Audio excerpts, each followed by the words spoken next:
So, my boyfriend cheated on me a while ago and finally told me about it on Wednesday. I was really devastated, and I agreed not to break up with him because he told me he loved me and he knew it was a mistake. Dumb as duck of me, I know. My mom is a sweetheart. She's very intuitive and she just knew something was wrong, so she asked me what was up. I pretty much broke down on the spot and she held me while I cried for the better part of like 2 hours. When I fell asleep, she baked cookies, made my favorite dinner, and asked my dad to grab my favorite ice cream while he was out grocery shopping. So I woke up to my favorite meal, cookies and ice cream, and my mom telling me she bought me these shoes I've been saying I wanted forever, but personally couldn't afford. She's just the most thoughtful person and the sweetest person, and I can't believe I ended up hurting her so bad. Ugh. I don't even know what I'm saying right now. I'm so confused. So we were watching our movie Wednesday evening and we were talking. She asked me what I said back to my ex, and I told her I'd said I would stay with him. My mom gave me a lot of advice and told a personal story from when she was cheated on when she was younger. Important later. She told me she learned a lot of life lessons from it, and that even though it hurt, she's a lot stronger and smarter for it, and she's at least grateful for that. Due to her advice, I ended up dumping my ex too. This is where the problem begins. Thursday morning, I was in a much better mood. Still down, but better. My dad keeps more to himself. They have a loving, affectionate relationship, and my dad is so clearly in love with my mom. I've never seen him so much as look at another woman. He doesn't like to pry into my life, but he asked me if I was okay and if he could help in any way. I told him about my ex, and he was furious at him, understandably. But I was glad I broke it off. I should have just shut up there, but I told him it was due to a story my mom had told me about her high school ex, how he was awful to her and emotionally neglectful, and he cheated on her. My dad went red and asked why the duck my mom would tell that story. I was like, I don't know, but it helped. And he stormed out of the room. Suddenly, I hear yelling from their bedroom where my mom was sleeping. I ran upstairs and I see my dad standing over my mom, yelling at her when she's clearly just woken up. So basically what happened was my mom had told a story from her relationship with my dad. He thought she had told me the story was about him. I knew that they'd met and dated in high school, but she never named the guy from the bad relationship, and I would have never put two and two together. My dad just went ballistic, screaming at my mom about her trying to turn me against him, and that he couldn't believe she wasn't over it already, and it had been a decade since then. I was never under the impression that my mom wasn't over it, by the way. She spoke about it with a lot of wisdom and grace. She was literally just giving me advice from her past experiences. I wanted to leave the room, but I didn't because I was honestly scared for my mom in the moment. My dad is a very chill guy, and even when he's mad, he can control his emotions. I had never seen him like that before. He looked like he was going to punch something, and was pacing around, tugging at his hair, just screaming at my mom. It only stopped when my brother, 9 male, came to see what was going on. My dad left the house. My mom was shaking and crying her eyes out. My dad came back Thursday evening, but he isn't speaking to anyone in the house. He's holed up in the basement, ordering food for himself instead of eating my mom's cooking. He hasn't come up since Thursday and he's sleeping down there. My mom is really sad and embarrassed, and I just feel so awful. I don't know what to do. I feel like I caused this and it's my fault. I tried to ask her more about the situation, but she doesn't want to say more out of respect for my dad. She insists he changed a lot and treated her well later on, and that's why they got back together like a year down the road. I have lost a lot of respect for my dad around this. Not because he cheated on my mom in high school. That part does make me feel super weird though, but more because of his reaction to all this. It isn't like she went out of her way to tell me who cheated on her, she just told me the story. He was being so childish, and it isn't her fault. If anything, I feel like this whole thing is my fault. If I had just kept my mouth shut, none of this would be happening. My brother has been confused and upset because my dad doesn't want anyone coming into the basement, and he misses my dad. Edited to add. We've just tried going down there, but he locked the door. Basically, how do I fix this? I don't know what to do. My mom is really sad, and my dad has not come out of the basement, at least that I've seen, since Thursday night. What do I say to my mom to help? What do I do here? My mom is the sweetest person, and I can't believe that what I did hurt her, especially after she listened to me rant about my ex and helped me feel better. I don't think your mom did anything wrong here. I think your dad is embarrassed about what happened in his high school years and didn't want you kids to know about it. He just needs a few days to cool down. It happens in a marriage sometimes. They'll make up soon. Okay, first, stop blaming yourself. You didn't do anything wrong. Second, encourage your mother not to feel bad. She didn't do anything wrong either. Then, I would go have a talk with your dad. Not that you should have to, but clearly he has the emotional maturity of a toddler. Tell him the whole story when he's not so inside himself. My husband and I got married in December, and one of the goals that we have is to buy our first home together like most couples do. We currently live in the condo that I've owned on my own for the last 6 years. I bought it before I met him. My hope was always to keep this condo as a rental property solely in my name. In terms of our finances, mine are excellent. I have savings, retirement funds, stocks, mutual funds, and I bring in a decent income. He was upfront before we got married that he was working on rebuilding his credit after letting it fall several years ago and letting several accounts go to collections. He started saving again shortly before we started dating and started retirement savings after we got engaged because I told him he needed to start. He does bring in a decent income as well. When we first started to look, I knew that we would probably not get the mortgage in the amount we needed for a single-family home because of my husband's credit score being lower. It was when we were trying to qualify ourselves for a mortgage that it came out how bad his collections debt was. For the timeline, he had to pay down all the debt within months, so I applied a good chunk of it to my line of credit, which he is still, slowly, paying me back for. Once we decided to get married, I started working on a prenup to protect my assets and the assets I would inherit from my family. Unfortunately, my lawyer came down with virus right before the wedding, and we couldn't actually get anything signed on time, but a postnup is in the works. Now that we found out that we are pregnant, it became more important to both of us, mainly him, to get out of the condo. We have found a house that we like at a more realistic price, though condo fees are super higher than average for the kind of property. Had it not been for the condo fees, I'm sure we could qualify. I would still have to put up most of the money for the down payment and fees. He only has the resources and savings to top it up, and we would barely make the minimum down payment in this event. Unfortunately, though, it is looking like we are going to be denied again because his credit score still isn't high enough, and the lenders are finding that there are risks to financing a townhome with condo fees that high. Potentially, we could qualify if one of two things happened.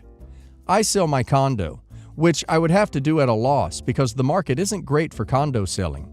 Plus, my complex is going through a massive construction project due to a freak of nature hailstorm last summer, which also brought our values down.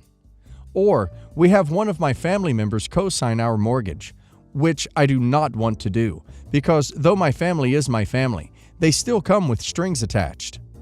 Once we got the news, my husband started saying that I needed to think of our family first and sell my condo so that we can get the house. Otherwise, he was going to talk to my mother about co-signing for us so that we can have the house. I believe that he's upset because he did not do a lot of work to get his credit score up. He found a purchase price that was realistic, and he still doesn't qualify. I was adamant that I was not going to sell my condo at a loss, simply to get some cash, and reminded him that our agreement that we were getting in writing stated that he doesn't have any rights or decisions when it comes to any of my property or my family's money. We're currently cold with each other, and whenever I tell him that he still needs to keep saving and pay down the remainder of his debt, he tells me that there's no point anymore. I get that much of it was he was never really taught much financial literacy when he was younger, and now it shows. As well as the fact that he's likely internalizing the fact that he feels inadequate because he can't provide for his unborn baby and his wife. I really don't know what else to say or do to help him understand that a huge purchase like a home needs to be built over time and not something that we can just do overnight. I've taken to just keeping with small talk and not mentioning anything about buying a home. In case you're wondering about the home we found, it's a newly renovated 1,500 square foot townhome, 3 bedrooms and 3 bathrooms. in a very desirable neighborhood. We're talking vaulted 11-foot ceilings, floor-ceiling windows, brand new appliances and washrooms. It's a dream. Unfortunately, all of this came with a recent special assessment within that complex, which was what caused the condo fees to be as high as they are. Hence, it's even risky for me to invest in it. Oh my gosh, I really hope that he will sign that postnup. Hold on to that condo, repair his credit, and build savings as a couple. Babies don't require a lot of space for the first year. You have time. Breathe and take this slow. Update. Last night before he went to work, he freaked out when I told him that our baby doesn't need a full-out nursery right away, and we should be fine in the condo for a little while longer. He started throwing laundry all over the bedroom in a rage, and I told him to please just leave and go to work. Tonight, he told me that he felt that his opinions weren't being heard, and that I was being selfish for not putting our family first. For what it's worth, he feels that the only options we have are the following. I just suck it up and sell my condo, even if I would be taking a $50,000 overall loss, C&D. But we would have cash to put towards a down payment on a new home, in addition to what we have in savings. I would still have to drain most of my savings to cover the down payment, and he would top up with what he has, which is nowhere near my contribution. There would be no money left for furniture or potential renovations. We ask my family for help, risking my mental health. My mom uses money as a way to manipulate and control people. She did this to her siblings when I was a kid and loaned them money so that they wouldn't have to have huge mortgages. Much of the time, they all just fight with each other over money now, 20 years later. She tried that with me when I bought this condo. I said no, and she's still mad about it. Although I'm on better terms with my mom than I was before, she would still hold it over our heads and make us beholden to her for the rest of our lives. He does not get that for the life of him because he didn't have to live with my mom like ever. She's a narcissist, so I'm really trying to avoid this option. Since it's important to him to get out of the condo now, and if the first two options are not taken, he would rather rent us a single home, simply so that we would have more space. It would put us much further behind in terms of savings because we would have to pay more than what I owe on my mortgage, towards a different mortgage, which I have always said I would not do at this point in my life. Pay someone else's mortgage, that is. Apparently, this one is new, but he rents a storage unit so that we can move some of the stuff out of the condo and make room for the baby things. Even though there is enough space in the second floor of our two-bedroom condo for the crib, dresser, change table, which we would continue to also use as an office space, 2 desks. However, he feels that we need to move the love seat of the love seat sofa set so that we can fit a playpen in the living room and get rid of all the things in the closet of the baby's room. I'm also willing to give up my desk so that there is more space and sell it off since I tend to use a laptop for work. Renting storage would run us approximately $150 to $250 per month, apparently. But we stay in the condo. And if we do, then he's going to buy a TV for the bedroom as well. We'll explain this below. We also wouldn't save as quickly. What bothers me is that nowhere in there is the option, stay put, save money where we can, and try again in 6 months. He doesn't seem to see that he has a role to play in this and/or doesn't seem to care, since there are no other options. He even said, though not sure if he means it, that he would sign any document that my mother and I put in front of him if it means that he can get into a house tomorrow. Tonight, he says that money isn't important to him, and he doesn't care if his name is on the title or not. He is quite happy renting for the rest of his life. He simply wants to do what it takes right now to better his family. He would rather use his money to be happy, and feels that my approach of saving to do this, the way I believe normal people do it, is selfish and egotistical when we have the other option. My best friend said it was like having a husband with Gucci taste but wants it at a Walmart budget. However, from what I can see, being happy means being out of this condo, and that means either having money for a down payment or having money to pay rent, neither of which he could actually afford unless I was in the picture, and I flatly refused to pay rent when I own my own place. When I confronted him about this, he said that he would make it work without having to wait. I'm still waiting for that plan, but he seems convinced for some reason that my broker will not be able to get us approved, even if we waited another 6 months for his credit score to go up, and he is also convinced that I would take a greater loss on my condo if I hold on to it and sold it later, though he couldn't actually justify it. He also said that if we stay in the condo, then he wants us to be comfortable, but with luxuries. He says he has been feeling depressed and cramped because of all the stuff that we accumulated for the baby and feels there isn't room for anything. He also wants to have a proper nursery separate from an office space. And since he feels that we would spend more time in the bedroom because the baby will be in a bassinet for the first few months, he also wants a TV in the bedroom as well as the living room in case he wants to play video games or watch Netflix and lie in bed. Again, I asked him how we would pay for this, and he said that he can withdraw from his savings now since he has the cash in there, but won't save for the bigger house. I love him dearly. I know he would be a good father, and he is a genuinely good person overall.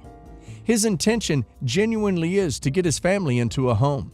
He's just impulsive as F, and he always needs to get what he wants, now. It's simply when we start talking about money that he gets like this. I understand he wants to be happy in the moment, but he also wants to be like many other couples who have done it properly, i.e., his siblings. But longer term, I think he'll regret a lot of these decisions, especially option 2. As well, his being happy in the moment also meant that in the past, he just frivolously spent money on whatever made him happy at the time. Custom computer parts, video games, beer, sports equipment, etc. It seems that he has no regrets, but doesn't see how it's a problem now. He needs therapy and to talk to a financial planner. All of his ideas are bad. Babies don't need massive luxury. Look at the size of the apartments in New York, Paris, etc. He seems delusional, honestly. Stick to your guns and don't do anything you don't want to.